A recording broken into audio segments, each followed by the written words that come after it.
일본의 경제 보복으로 참 안절부절입니다. 우리 아까 장로님도 참 절절하게 기도해 주셨는데 그런 상황 인식이 오늘 우리에게 하나도 틀리지 않습니다.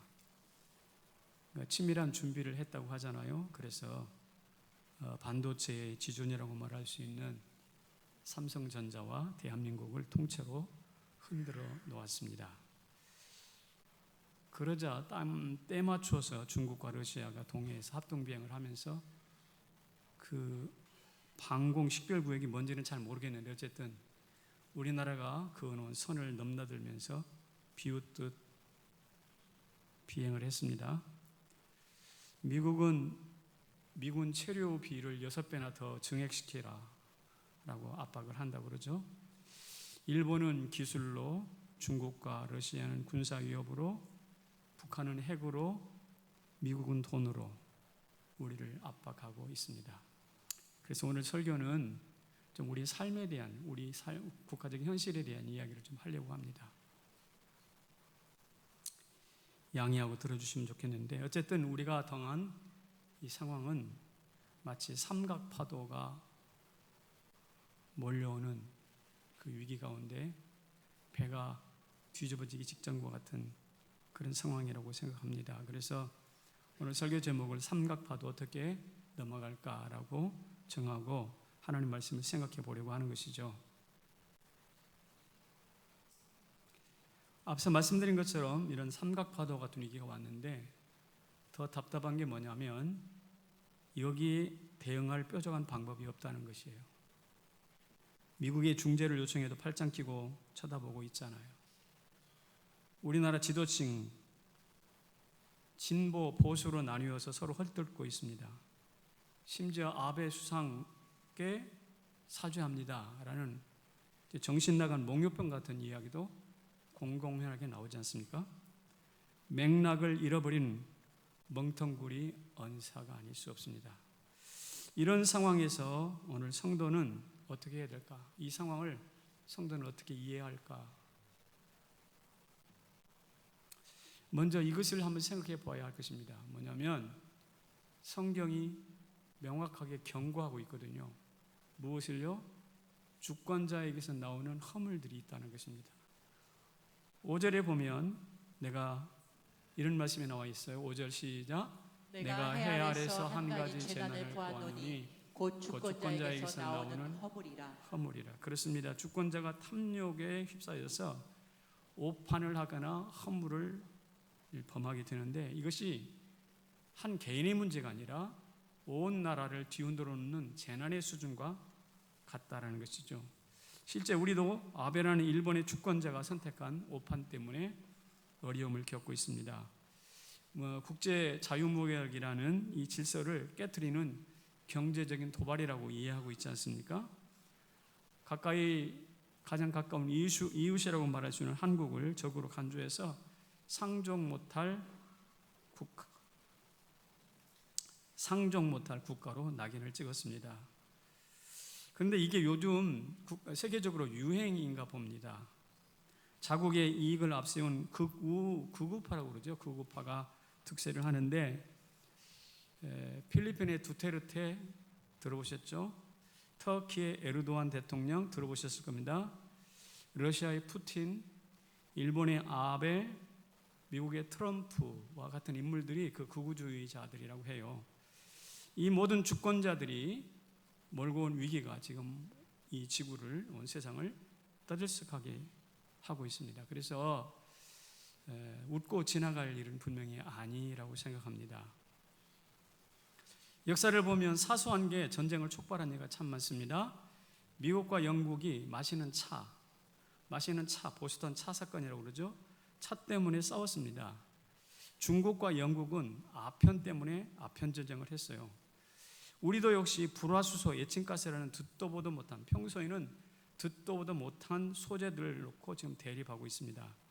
그런데 그 사소한 것 중심에는 뭐가 있느냐? 항상 주권자의 오판과 탐욕이 숨어 있다라는 것이죠.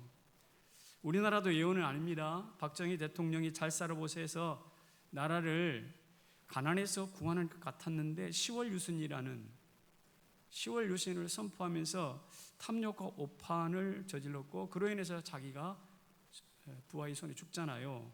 나라가 혼란에 빠졌습니다. 김영삼 대통령 참 좋은 분인데 세계화 얼마나 멋진 이야기였습니까? 금융실명제 너무나 멋진 이야기였어요. 그런데 준비가 안 된 채 세계화는 IMF를 불러오는 요인이 되고 말았어요. 이 역사를 살펴보면 어쨌든 이 주권자들이 불러온 재난이 의외로 많다는 것을 알 수가 있습니다. 이것은 주권자들뿐만 아니라 지적인 주도권을 가지고 있는 학자들에게도 동일한 현상이 나타납니다. 요즘 시중에서 관심을 받고 있는 책 한 권이 있는데 이런 책이에요. 반일 종족주의라는 책인데 서울대 교수로 이영훈이라는 분이 또 몇 분이 쓴 책입니다. 제가 그 책을 사서 읽어보니까 대충 이런 이야기예요. 일본은 조선의 쌀을 수탈하지 않았다. 그냥 수입했을 뿐이다. 토지 개혁을 하면서 땅을 빼앗지 않았다. 누가 땅 뺏기고 가만히 있으라면 어디 있냐.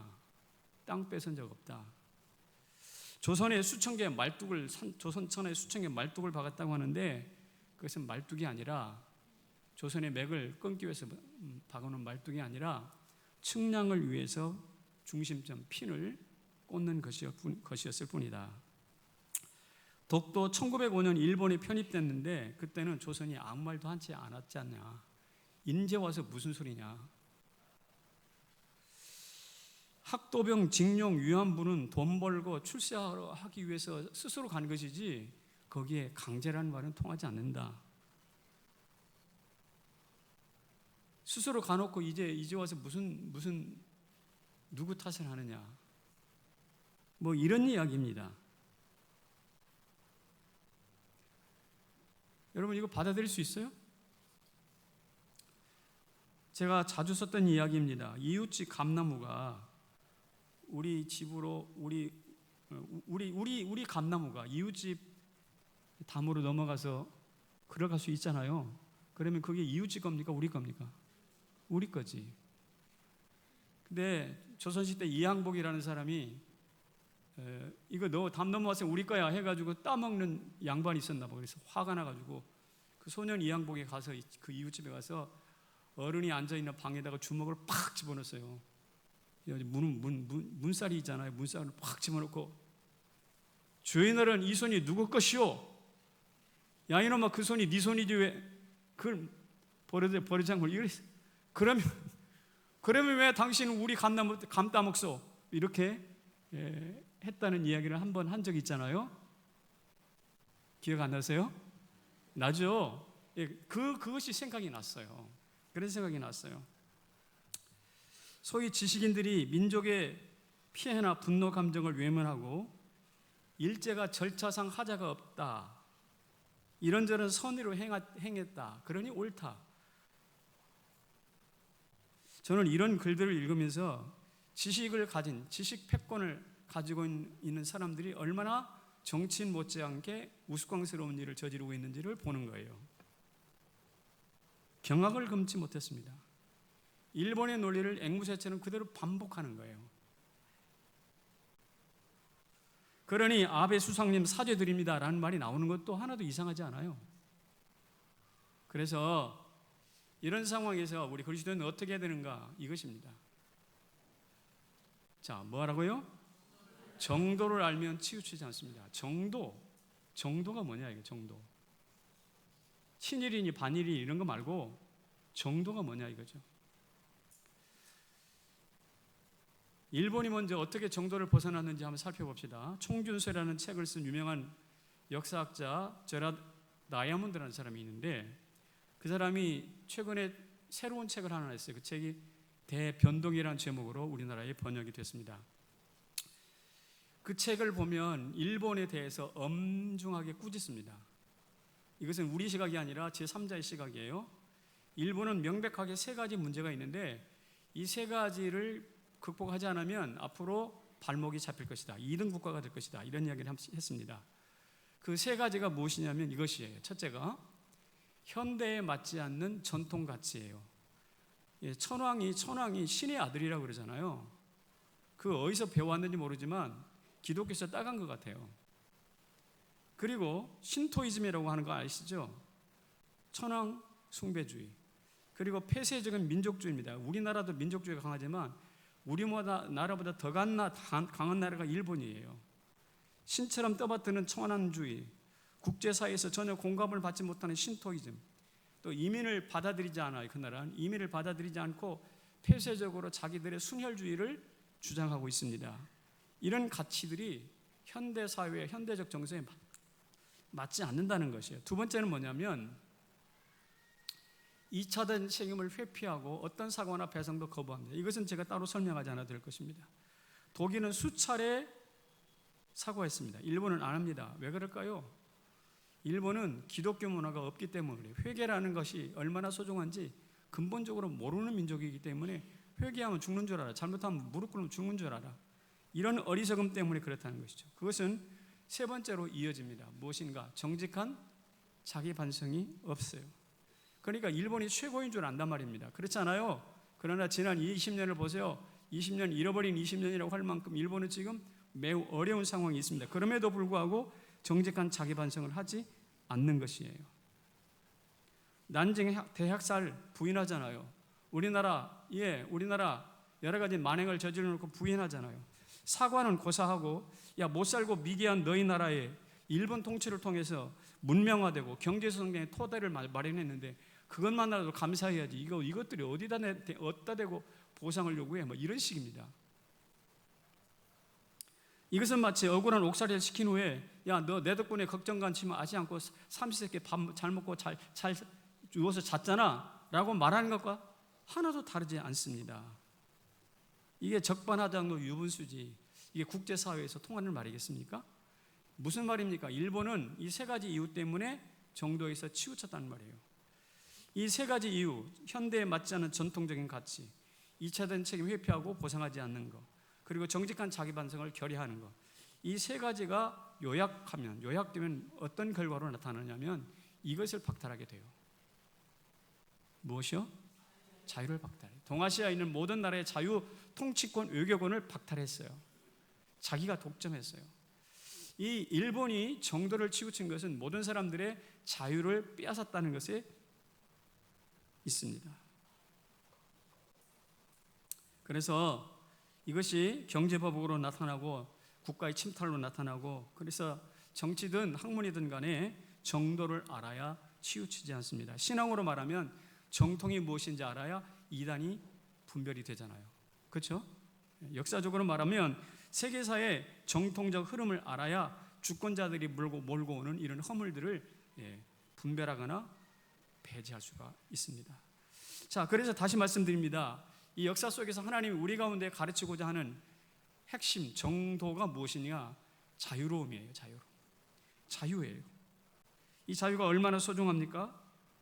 이 자유가 개인의 자유, 표현의 자유로 시작되어서 온 인류가 수백 년 동안 지켜온 소중한 정신적 가치인데, 이 근원이 어디 있는가? 이 말씀에 있는 거죠. 같이 읽어봅시다. 시작. 진리를 알지니 진리가 너희를 자유케 하리라. 그렇습니다. 저 자유, 예수 그리스도께서 죄로부터 자유케 하기 위하여 이 땅에 오셨잖아요. 십자가에 죽으셨잖아요. 그로 말미암아 우리가 자유로웠습니다. 구원이 뭡니까? 죄로부터, 저주로부터의 자유예요. 구원이 뭐라고요? 죄로부터 자유라고요. 자유로워지는 거예요. 이 죄로부터의 자유가 신앙의 자유, 표현의 자유, 선택의 자유, 인권의 자유, 이런 자유로 확산되는 것입니다. 역사를 보면 그 뿌리가 어디에서부터 시작되는가? 영국에서 시작됐어요. 지금부터 800년 전이면은 우리나라로 말하면 고려시대 때입니다. 고려시대 때 벌써 영국에서는 왕권을 재현하는 유명한 사건이 나타납니다. 어떤 왕이 등장하냐면 존 왕이라는 왕이 등장을 하는데, 이 왕은 왕위에 오르려고, 이 넷째 아들인가 그런데 왕위에 오르려고 아버지를 배반해버리고 형을 죽입니다. 큰 형을. 그리고 자기 이익을 위해서 뭐든지 약속을 뒤집을 수 있는 비장하고 교활한 인간인데, 그 당시 귀족들이 가만히 보니까 이 인간이 왕이 되면 안 되겠다는 말이죠. 그래서 그를 붙잡아다가 이렇게 협박을 해가지고 이렇게 쓴 문서에다가 사인을 하게 합니다. 귀족의 동의 없이는 뭐 할 수 없다? 과세할 수 없다. 세금 매길 수 없다. 이것이 저 유명한 마그나 카르타라는 말 들어보셨을까요? 대헌장기 1200년도에 있었던 이야기입니다. 물론 왕으로서는 대단히 괘씸하고 당황스러웠겠죠. 하지만 인류사에는요, 성경이 말하는 자유, 요한복음 8장에 있는 그 자유가 드디어 사회 제도로 정착되기 시작하는 대단히 기념비적인 일이에요. 그래서 세계사 역사 시간에 나오는 이야기 아닙니까? 이 이야기를 왜 하겠어요? 아니, 귀족들이 데려다가 왕 데려다가 협박해가지고 문서에다가 사인했는데 그게 무슨 뭐 대단한 사건이라고 그 역사 속에 나오겠네요. 이게 바로 뭐냐면 요한복음 8장에서 적시했던 그 자유를 정치 제도적으로 실제화시킨 첫 번째 사건이기 때문에 그러는 것이죠. 그래서 이 자유가 왕에서 귀족으로, 귀족에서 평민으로, 평민에서 노예로 확산되는 시발점이 되었거든요. 그리고 이것이 영국에서 명예혁명을 기반으로 해가지고 온 세계로 확대되고 있습니다. 그런데 그 중심에 누가 제일 역할을 많이 했는가? 청교도 신앙. 우리가 믿고 있는 청교도 신앙. 이 장로교 청교도 신앙이 이 자유를 계승하고 확장시키는데 엄청난 역할을 합니다.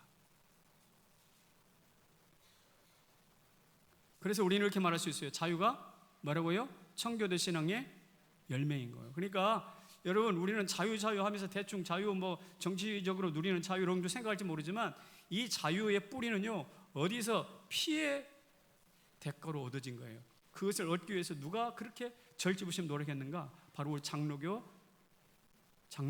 청교도 신앙을 가진 그 사람들. 그런데 그것을 지금 일본이 깨트리고 있습니다.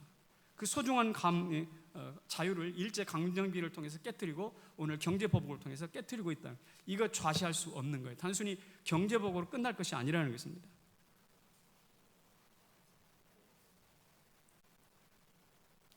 자유무역 시장이 훼손됐네, 다 대충 이러고 지나갈 일이 아니라는 거예요. 그래서 우리는 이 자유를 소중하게 이어받고 지켜온 우리 후예로서, 자유 후예로서 우리가 다시 한번 이런 위기 가운데 확인해야 될 것은 이것이에요. 뭐냐면 하나님을 따르면 뭐라고요? 시온의 대로가 뚫립니다. 하나님을 따른다는 것은 자유를 수호하고 지키면 시온의 대로가 뚫린다는 거예요. 그 예를 하나 들어볼게요. 제가 전에 말씀드렸던 제국의 품격이라는 책이 있는데 그 책은 서울대학교 교수, 역사학, 영국사를 아주 평생 전공한 정통 영국 사학자입니다. 우리나라 교수인데요. 이분이 해가 지지 않는 영국을 세운 세 가지 이유가 뭐냐? 해가 지지 않는 나라 영국을 세운 세 가지 이유가 있다, 그렇게 이야기했어요. 이 한국 학자가 주장한 내용이에요. 다음 세 가지예요. 뭐라고? 하나님 신앙. 그 다음에 자유예요. 그 다음에 그렇습니다. 하나님을 따르는 청교도 신앙이 영국을 만들었다. 그리고 그 신앙을 제도화한, 자유로 제도한 자유, 신앙을 제도한 자유. 그래서 그 자유를 바탕으로 세계 곳곳, 세계 5대양 6대교를 막 다니면서 마음껏 항해하고 마음껏 누빌 수 있는 항해술, 배, 이런 것들이 영국을 해가 지지 않는 나라로 만들었다. 이것은 성경에서 아브라함이 본토 친척 아비집을 떠나서 열국의 아비가 된 것과 매우 유사합니다. 영국이 자그마한 나라에 갇혀져 있지 않고 세계 모든 바다를 통치하고 모든 나라로 막 나가서 대영제국을 세우지 않습니까? 이것과 대단히 비슷하단 말이죠. 그래서 세 가지, 무엇입니까? 아브라함에게는 세 가지예요. 하나님을 기반으로 해서 그가 축복의 통로가 되었고, 축복의 통로가 됨으로써 열국의 아비가 된다고 했어요. 이 아브라함이 성공하는 모델과 이 영국이 성공하는 모델이 대단히 비슷하다는 말이죠.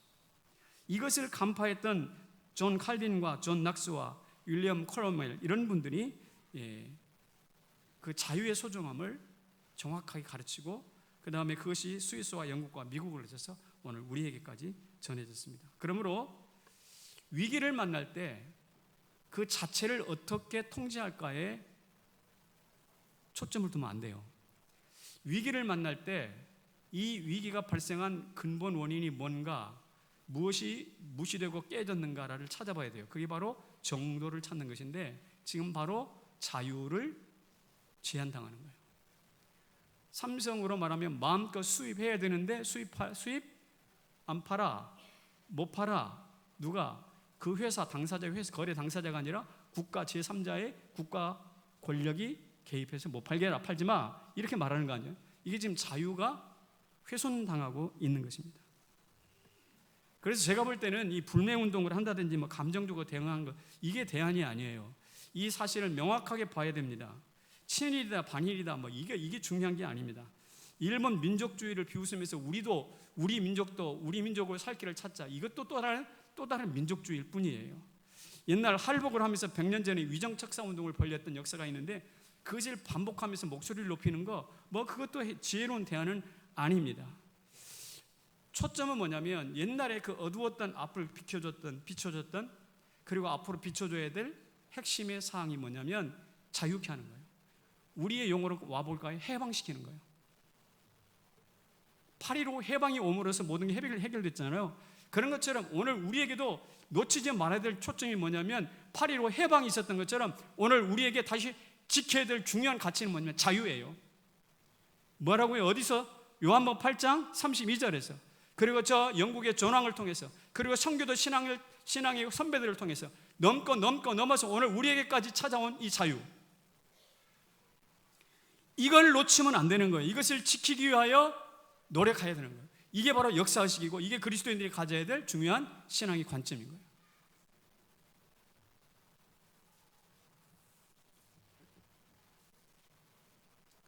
프랑스는 이런 자유를 지키기 위해서 프랑스 혁명을 1789년에 일으켰습니다. 그런데 그 혁명이 있고 난 이후에 약 10년 만에 얼토당토 않는 독재자가 나타났습니다. 그 사람이 누군가 하면 나폴레옹이에요. 나폴레옹이 자유를 얻으려고 했는데 나폴레옹이 나와가지고 독재를 일으켜버렸습니다. 여러분, 이게 말이나 되는 이야기일까요? 근데 그 당시 자유를 세계적으로 수호하고 지켜왔던 나라가 영국이었잖아요. 그래서 영국하고 프랑스는 부딪힙니다. 어디서? 넬슨 제독이라는 사람이 트랄팔카 해전에서 프랑스 함대를 아주 괴멸시켜버립니다. 그러므로 인해서 나폴레옹이 세계 역사 속에서 사라져버려요. 왜? 그렇게 해서 뭐가 됐는가? 자유가 지켜진 거예요. 자유를 지키고 세계의 자유항해를 확보했던 나라가 바로 영국이란 말이에요.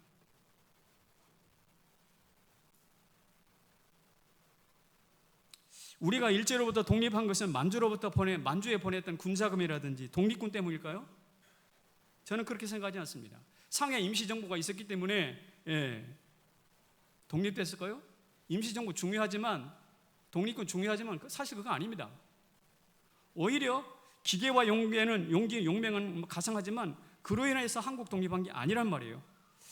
한국의 독립은 미국을 중심으로 한 연합국에서 왔는데, 그 연합국이 서로 모여서 전쟁을 했던 최고의 가치는 자유예요.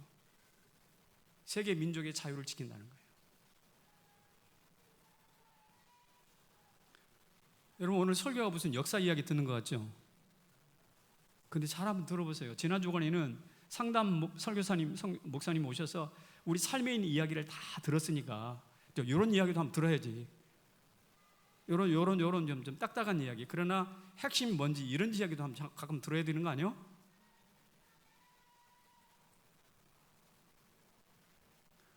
좋아요. 연합국이 자유를 수호했다고 그랬는데 그 자유 수호가 무엇을 두고 말할 수 있느냐면 2차 대전이 거의 끝나갈 무렵 1944년도입니다. 미국 연합국의 주체가 되었던 미국이 세계 44개국, 70개국 혹은 44개국이라고 하는데 각 나라 대표들을 불러 모았어요.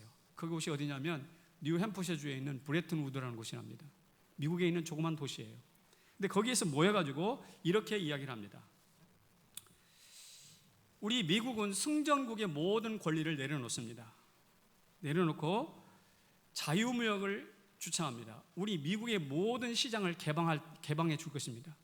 그러니까 자유롭게 무역하십시오. 또 세계 5대양 6대주의 배들이 항행하는 것을 철저하게 경찰 국가가 되어서 경호해 주겠습니다. 해적들이 나타나도록 책임져 주겠습니다. 자유롭게 무역합시다. 이게 미국이 했던 브레튼 우드의 선포예요. 이로 인해서 세계 많은 나라가 1945년 이후에 엄청난 무역이 막 흥행합니다. 그리고 그 흥행의 최고의 덕을 본 나라가 누군가 하면 일본이에요. 그래서 그것 때문에 패전국에서 세계 제일의 경제국으로 나타나잖아요. 그 다음 제일 또 복을 받은 나라가, 누린 나라가 우리나라예요. 그런 것이 없었다고 한다면, 해적이 나타나가지고 막 배를 지금 저 중동에 있는 것처럼 납포해버리고 이러면 이게 어려운 거거든요. 이렇게 자유의 혜택을 제일 많이 본 일본이 두 번째로 자유 혜택을 많이 본 우리나라를 지금 치고 있단 말이에요. 어쨌든 형태는 무엇이냐? 자유가 무너지고 깨지고 있어요. 브레튼 우드에서 세웠던 그 자유무역 체제가 지금 약 70여 년 만에 깨지고 있단 말이죠. 그러니까 자꾸 이런 문제가 나타나는데, 특이하게 그 중심에 또 누가 있냐면 미국이 있어요. 미국이 한때는 그렇게 자유무역을 수호했다가 지금 트럼프가 나타나가지고 그래서 지금 깨트리고 있잖아요. 참 역사는 아이러니예요. 그래서 저는 여러분에게 이런 말씀을 꼭 드리고 싶습니다. 같이 한번 읽어봅시다. 시작. 전쟁을 다시 한번 크게 읽어보세요. 시작. 받는 여유. 일본이 경제전쟁을 선포했습니다. 수출 한 건을 허가했다고 그러죠. 그리고 눈치를 살피는 모양이에요. 보도에 따르면 자신들의 오판을 인정하는 것 같아요. 왜 그랬을까요? 기세등등한 일본이 왜 그럴까요? 한국이 그렇게 약체가 아니라는 것입니다. 인구는 일본의 5분의 2 정도지만 정치, 경제, 군사, 교육, 능력의 총량을 딱 따져보니까 세계 11위의 강국이에요. 일본은 세계 7위라고 합니다. 한국이 그렇게 약하잖아요. 세계 7위가 세계 11위를 단방에 한 방에 무너뜨릴 수 없어요. 그런데 우리가 이렇게 코리아가 강하다는 사실을 누가 모르냐? 우리만 몰라요. 우리만 몰라요. 대단히 우스꽝스럽습니다. 자기가 자신을 몰라요. 철강, 전자, 건설, 석유화학 이런 분야에서 우리가 이미 일본을 앞섰다고 하지 않습니까? 이런 상황인식을 기반으로 우리가 할 수 있는 선택은 뭐냐면, 일본이 전쟁을 걸어오면 우리는 그것을 친일이다 반일이다 이렇게 흥분해가지고 그럴 게 아니라 선의의 경쟁으로 받아주는 여유가 있었으면 좋겠어요. 싸우자 하라고 칼 들고 들어온 놈 딱 제 앞에서 칼을 뺏고 너하고 나하고 다른 것으로 한번 경쟁해 볼래? 이렇게 말하는 거예요.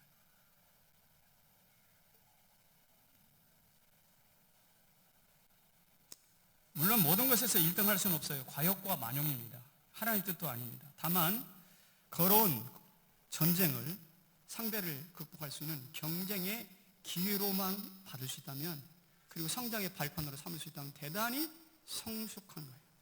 그리고 대단히 자유의 가치를 아는 거예요. 그렇게 했던 성경의 롤모델이 있습니다. 누군가 하면 바로 요셉이에요. 자신을 주교했던 형들에게 말하잖아요. 뭐라고? 이렇게 말합니다. 시작. 당신은 나를 헤아려 하였으나 하나님은 그것을 선으로 바꾸사. 칼을 들었던 형들에게 양식과 잠자리를 제공하면서 하나님의 섭리를 이야기합니다. 결국 이 요셉의 후예들은 에브라임 지파, 므낫세 지파로 강력한 이스라엘 지파 중에 리더 그룹이 됩니다. 무엇일까요? 칼로 걸어온 전쟁을 선의의 경쟁으로 바꾸어서 여유 있게 대처한 요셉의 모습입니다. 우리도 그럴 수 있어요. 우리도 충분히 그럴 수 있단 말이죠. 어느 칼럼가가 일본의 이 조치를 세 가지 의도 속에서 설명을 했더구만요. 첫째는 보복하기 위해서다. 강제징용 판별에 대한 보복, 잘하는 내용입니다. 두 번째는 축출. 한미일의 삼각동맹이 있는데 이거 한국이 걸걸친다. 그러니까 얘네들 쫓아내버리고 미국과 일본만 하자. 그래서 한국을 떼쳐내. 역사적으로 그런 때가 있었습니다. 이것이 축출론입니다. 세 번째는 타격론이에요. 지금 한국이 경제적으로 막 발전해가지고 일본 코앞이가 턱밑가까지 자라는데 이참에 한번 타격시켜가지고 무릎 꿇리자 이런 이야기입니다. 그러니까 보복하자, 축출이다, 타격이다 이렇게 어떤 사람이 정리를 했더라고요. 이게 맞는 이야기일 수 있어요. 그런데 그 의도가 어떻든 간에 우리는 그 전쟁을 선의의 경쟁으로 바꿀 수 있는 내적 가치와 준비가 필요해요. 이런 말씀 있잖아요. 사람이 자기 길을 계획할지라도 그 걸음을 인도하시는 분 누구시라고요? 하나님입니다. 일본이 2차 대전 때 대동아 공영론, 일본이 휘하해서 저 필리핀이든 대만이든 한국이든 중국이든 일본을 중심으로 대동아 공영 발전하자라는 이야기가 일본이 2차 대전을 일으킨 슬로건이었습니다. 이것을 하나님이 허락했어요, 안 했어요? 안 했어요. 깨트렸잖아요. 사람이 마음으로 계획할지라도 그 하나님이 허락하자면 깨지는 거예요. 오늘 본문에도 보십시오. 뭐라고 하는가? 이 함정을 파는 자는 거기에 빠진다고 그랬어요. 함정 파는 자, 일본이 함정을 팠습니까? 빠질 거예요. 담을 헐다가 뭐에게 물린다고요? 뱀에게 물린대요. 예, 담을 헐려고 하는 이 수작을 부리다가 일본이 스스로 뱀에게 물리는 때가 올 거라니까요. 여러분 믿으세요. 이거 하나님 하시는 거예요. 목사님 너무나 뜬구름 잡는 이야기 같은데 아닙니다. 뜬구름 잡는 이야기가 아니라 성경 이야기라고요. 성경 이야기예요. 우리가 함정 판놈 가서 함정을 막 메꾸고 담을 허무는 놈을 갖다 담을 다시 쌓고 이렇게 하지 말고 우리가 할 것은 뭐냐면 그런 전쟁을 선의의 경쟁으로 받아서 소화하는 거예요. 그리고 우리 자유가 위축되지 않도록 지키는 거예요. 그러다 보면 일본이 파는 함정에 스스로 빠질 것이고 담을 헐다가 저들도 어떻게 해요? 뱀에게 물리는 사태가 분명히 옵니다. 대동아 공영론이 2차 대전 때 산산이 부서졌던 것처럼.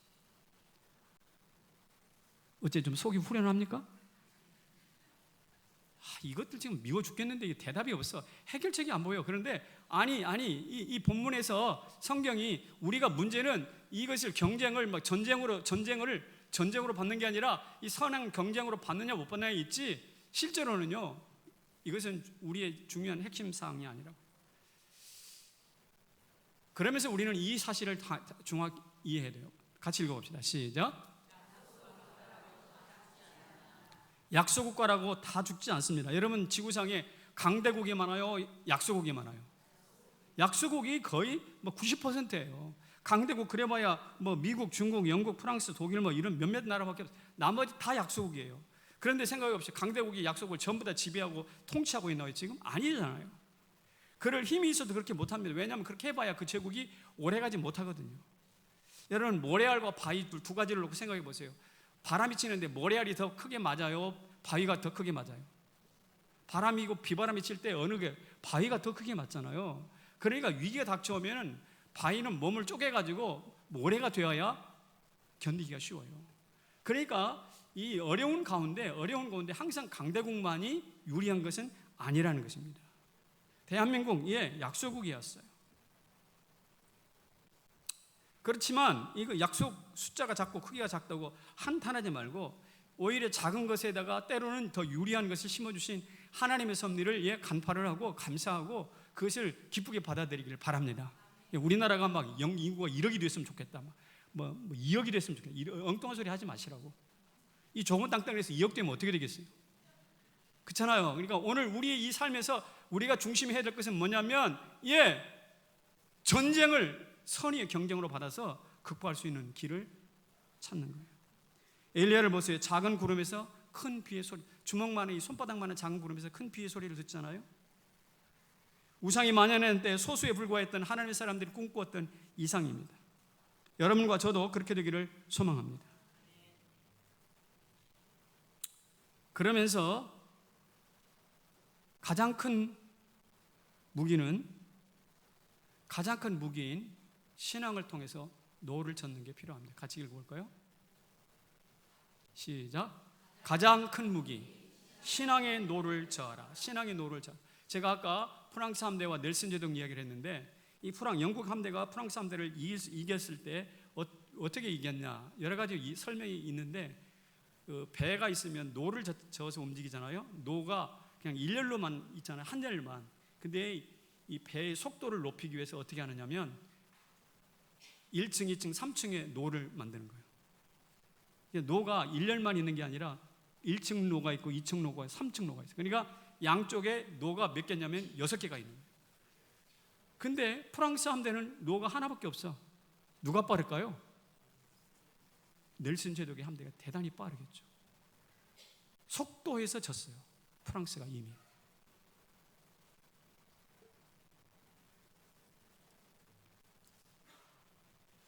그리스도인들도 비슷합니다. 우리도 노가 많습니다. 우리가 하는 노는 뭐냐면 중보기도라고 여러분 들어보셨어? 우리 그리스도인들은 기도를 하긴 하는데 무슨 기도하면 개인 기도 하나님 저 좀 잘 봐주세요가 아니라 우리를 잘 봐주세요. 공동체를 이름하여 중보기도인데 이것을 떼거지 기도라고 합니다. 그리스도인들의 특징이 뭐냐면 떼거지로 기도를 해요. 그리고 하나님은 그 떼거지 기도를 순서대로 반응하신 게 아니라 즉각적으로 반응하십니다. 믿으십니까? 즉각적으로 반응하세요. 즉각적으로. 그리고 사단의 공격을 한 방에 무너뜨릴 수 있는 숨겨진 무기가 있어요. 영국 함선에는요, 이렇게 노가 많을 뿐만 아니라 앞부분에 물속에 보이지 않는 것이 칼처럼 뾰족하게 튀어나왔어요. 그래가지고 배를 가서 부딪히면 그 뾰족하게 피어나온, 이게 이름이 좀 어렵던데 이것이 가가지고 적선을 꿰뚫어 버려요. 무슨 말인지 아시겠어요? 그러면 그냥 가라앉는 거예요. 우리 그리스도인들이 하나님의 말씀의 무기를 가지고 적선을, 사단의 공격을 꿰뚫어 버려요. 주저앉을 줄로 믿습니다. 떼거지 기도하고 우리 안에 말씀으로 기도하고, 이게 말입니다. 영국 넬슨 제독이 프랑스 함대를 이기게 된 것과 매우 유사하다니까. 제가 무슨 이야기를 하고 싶으냐면 믿음으로, 기도로, 말씀으로 신앙의 노를 저으라는 거예요. 오늘 이럴 때일수록 하나님 앞에 노를 저으라는 거예요.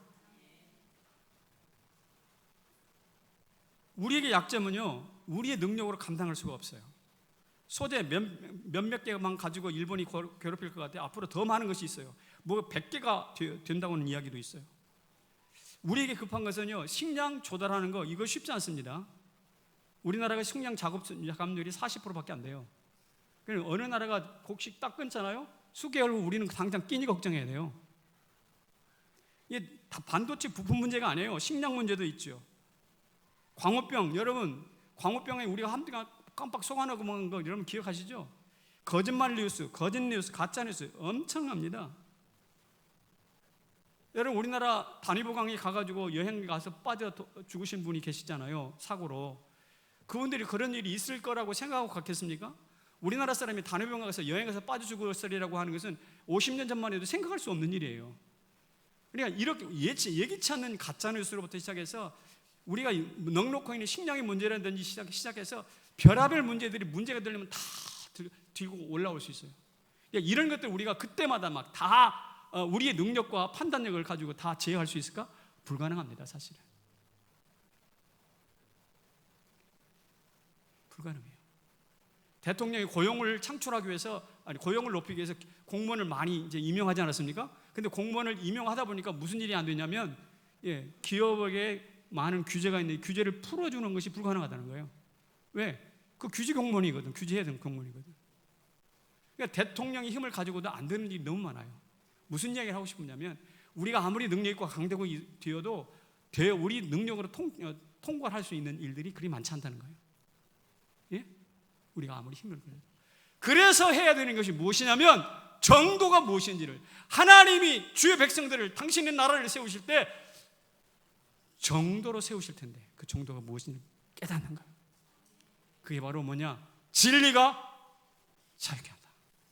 이 진리를 여러분 놓치지 마시기를 바랍니다. 우리 신앙의 선배들이 우리에게 주셨습니다. 신앙의 자유로 주셨습니다. 항해의 자유로 주셨습니다. 여행의 자유로 주셨습니다. 무역의 자유로 주셨습니다. 투표의 자유로 주셨습니다. 신앙의 자유, 오늘 예배가 자유가 있기 때문에 여기 나올 수 있는 거 아닙니까? 지금 북한에서는 못 나오잖아요. 우리는 자유를 먹고 마시고 있는 거예요. 이 자유를요 누리시길 바랍니다. 그리고 수호하시길 바랍니다. 남에게 뺏기지 말기를 바랍니다. 그럴 때, 그리고 남에게 전쟁을 걸어올 때 그걸 어떻게 해요? 경쟁으로, 선의의 경쟁으로 받으십시오. 그리고 우리 안에 있는 무기를 가지고 신앙의 노를 지어 가십시오. 여러분 분명히 이깁니다. 그렇게 되기를 주의 이름으로 축원합니다. 자리에서 일어납시다.